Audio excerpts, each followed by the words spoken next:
Ok YouTube, le valet d'argent. Aujourd'hui, je vous présente un autre 5 francs. Mais aujourd'hui, c'est la Hercule.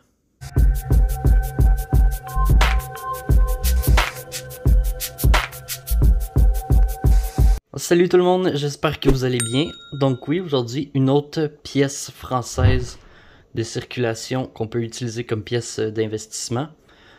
La 5 francs Hercule. Donc on va commencer tout de suite. Cette pièce-là pèse 25 grammes, contient 90% d'argent, ce qui donne 22,5 grammes d'argent. Elle a été dessinée et gravée par Augustin Dupré. Donc on voit son nom ici en bas.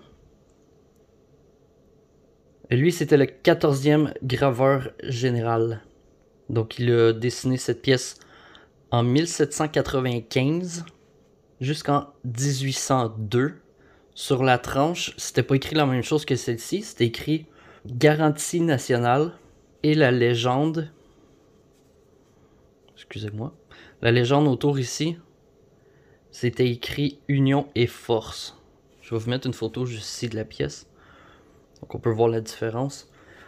Ensuite, en 1848 et 49, la tranche comme celle-ci, Dieu protège la France, a sorti avec la pièce. Légende, liberté, égalité, fraternité comme celle-ci. Ensuite, 1870 et 77, il était comme celle-ci. En fait, elle fait partie de cette catégorie-là. Sauf pour la 1871, qui est la pièce Camillina. Donc, je vais vous raconter l'histoire de la pièce qui s'appelle Camillina. Lors de la Commune, Zéphirin Camillina est nommé directeur de la Monnaie de Paris. Le 4 avril, il réorganise l'entreprise et fait frapper avec la fonte d'une partie de l'argenterie impériale récupérée dans les palais des pièces de 5 francs au type Dupré, donc les pièces que j'ai montrées avant. Dites Hercule au trident. Je vais vous montrer la photo ici. À comparer celle-ci en bas à gauche, il y a une petite abeille. Dans celle à droite, il y a la trident, donc ça c'est la grosse différence pour cette année-là. Une partie de ces pièces porte sur la tranche une nouvelle devise « Travail garantie nationale ». Mise en circulation durant la courte période de la Commune, elles sont restées célèbres et recherchées jusqu'aujourd'hui dans le monde de la numismatique. 256 410 exemplaires ont été frappés, mais seulement 76 000 ont été mis en circulation.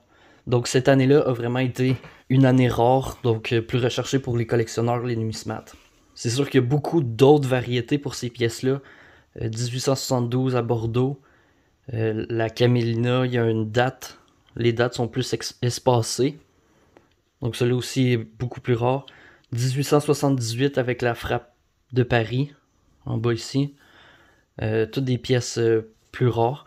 Mais en général, ces pièces-là ont été faites en grande quantité. Donc ils font une super de bonne pièce d'investissement.